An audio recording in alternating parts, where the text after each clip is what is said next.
Welcome back to Skytech-Lens. Detroit, the Motor City, once the world's automotive powerhouse, is a city built on the dreams of assembly lines and the roar of engines. For generations, its factories fueled not just the American economy, but the hopes of millions of workers and their families. The city's identity is inseparable from the cars that rolled off its production lines, shaping the way the world moves. But now, Detroit finds itself in another crisis, one that feels eerily familiar to those who remember the city's darkest days. Just as Detroit was clawing its way back from years of decline, a new threat has arrived: tariffs. These aren't just numbers on a spreadsheet, they're a looming storm cloud over every shift change and pay stub.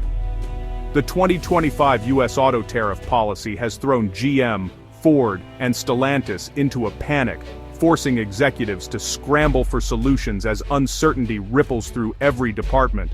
This isn't just a trade spat, it's a five-alarm fire, threatening the very heart of American manufacturing. The stakes are higher than ever, with livelihoods and legacies on the line. The government's plan? Make it more expensive to build cars in the name of protecting jobs, by taxing the very materials those jobs depend on. Steel, aluminum, and countless components are suddenly caught in the crossfire. Tariffs on imported steel, aluminum, and car parts have sent shockwaves through Detroit's supply chain, disrupting the delicate balance that keeps factories humming. Imagine trying to bake a cake, but suddenly all your key ingredients cost double. That's the reality for automakers now. Every bolt, every panel, every wire is suddenly more expensive. The result? Skyrocketing costs, factories on edge, and workers' jobs hanging by a thread. Morale is low, and the uncertainty is palpable on every factory floor. Dealers are struggling to sell cars as prices inflate, and buyers are left footing the bill. The dream of owning a new car is slipping out of reach for many Americans. Detroit's comeback story is now at risk, with Canada and China playing major roles in this unfolding drama. International tensions are adding fuel to the fire, making solutions even harder to find. It's a tangled, expensive mess, one that could turn Detroit's hard-fought recovery into tragedy. The city stands at a crossroads, its future uncertain. Buckle up. This ride is about to get rough, and Detroit's resilience will be tested like never before.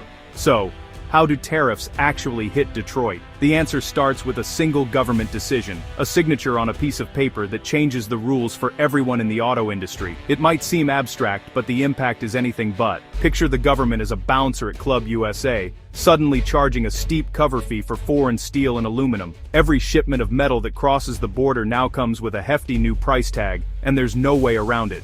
For 2025, tariffs are up to 25% on steel and 10% on aluminum, plus new taxes on car parts. That means every bolt, frame, and panel just got more expensive, and the costs add up fast. Ford says these tariffs cost them over $1 billion a year, money that could have gone to innovation or workers' pay. Imagine what $1 billion could do: new electric vehicles, better safety features, or even higher wages for thousands of employees. GM and Stellantis are in the same boat, facing massive financial hits. These aren't just numbers on a spreadsheet, they're real dollars that affect jobs, research, and the future of American cars. These costs ripple down to hundreds of small suppliers, many of whom can absorb the blow. For small businesses, even a slight increase in material costs can mean the difference between staying open and shutting their doors for good.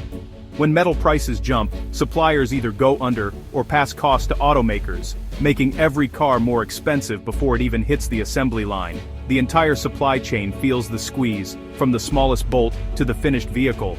Factories are under pressure, forced to reevaluate every model's profitability.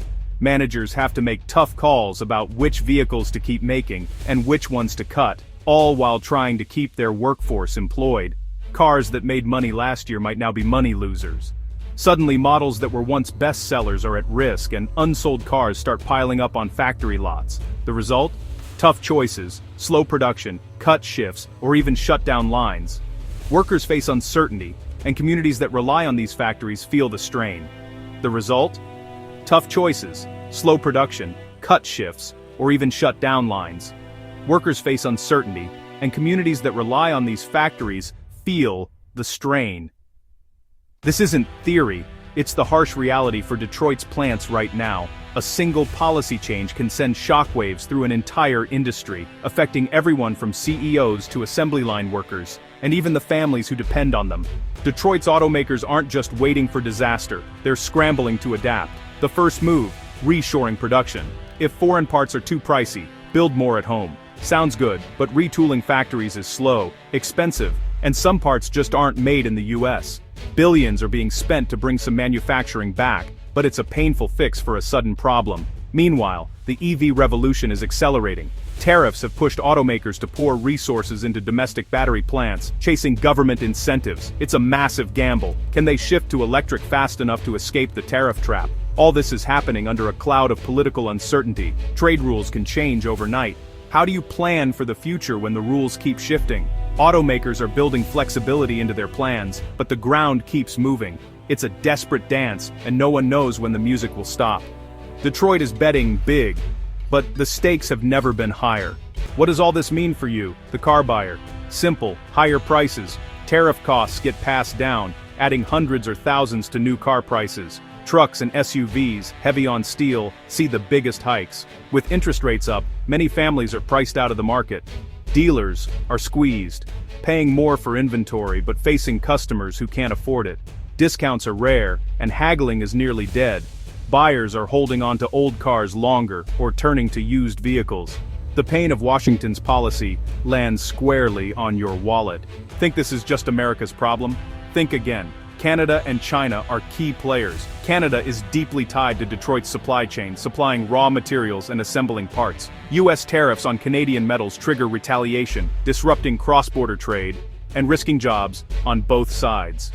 Then there's China, which dominates the processing of rare earth minerals vital for EVs. Even with US battery factories, Detroit depends on Chinese materials. If tensions rise, China could choke off supplies, crippling America's EV ambitions.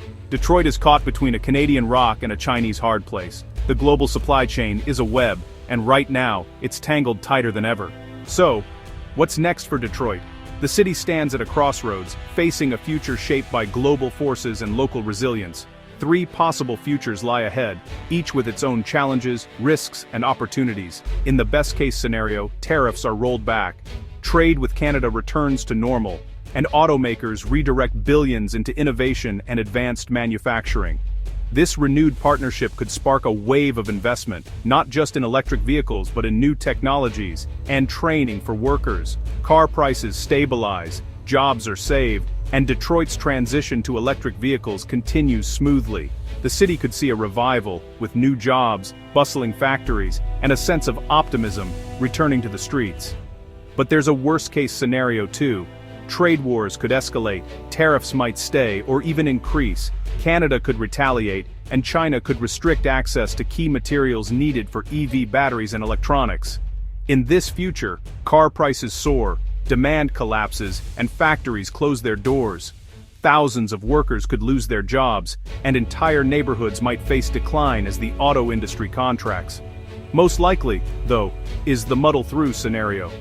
Tariffs remain in place, trade stays tense but functional, and automakers are forced to juggle rising costs.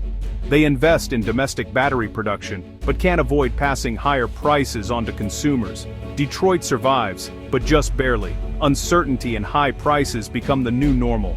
Workers worry about layoffs, families tighten their budgets, and the city's future feels perpetually on edge. The city's fate hangs in the balance, shaped by decisions made in Washington in corporate boardrooms and in the homes of Detroit's workers. Every policy, every negotiation, every investment matters. It's a familiar story. Detroit, fighting to stay alive, in a world that keeps changing the rules. The city has weathered booms and busts, strikes and shutdowns, always finding a way to adapt. The next 2 years will be critical. They'll decide if the Motor City thrives or just gets by.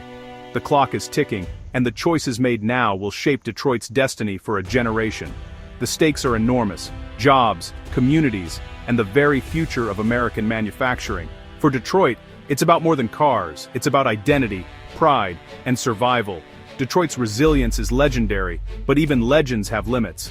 The city's spirit has carried it through tough times before, but this moment demands bold action and vision.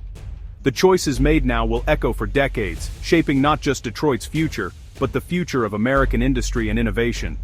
Will Detroit write a comeback story, or another chapter of struggle? Only time, and the decisions we make today, will tell.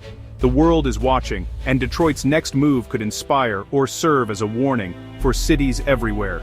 How can Detroit survive this chaos? 3 words: flexibility, localization, communication. Flexibility means building supply chains and factories that can pivot fast. No more relying on one country or one part. Modular manufacturing and a skilled, adaptable workforce are key. Localization isn't about building everything in the US, but about securing the most vulnerable links, especially batteries and EV parts. Strengthen ties with North American suppliers to weather global storms. Communication matters too. Automakers must be honest with workers, dealers, and customers about why prices are high. Transparency builds trust, and maybe political pressure for smarter policies. In a world of confusion, clarity is Detroit's best tool. The future belongs to those who adapt, not those who wait. Detroit's survival depends on speed, strategy, and straight talk. The American auto industry stands at a crossroads, threatened not by foreign rivals, but by its own government's policies. Tariffs meant to protect jobs are making it harder to build cars, risking Detroit's future. Billions in extra costs, frantic factory overhauls, and sticker shock for buyers are the new reality. Canada's partnership is strained, and China's grip on key materials looms large. Detroit's survival depends on flexibility, smart localization, and honest communication. This isn't just about cars, it's about jobs, communities, and America's place in the world economy. The next 2 years will shape Detroit's destiny. The ink is wet, and the story is still being written. Now it's your turn. How are these tariffs affecting you? Are they helping or hurting the industry? Is the pain worth the promise of more US jobs? Which future do you see for Detroit? Comeback, collapse, or muddling through? What should automakers do right now to protect themselves and their workers? Share your thoughts in the comments, because Detroit's future is too important to leave to politicians alone. Thanks for watching. Subscribe the channel for more updates.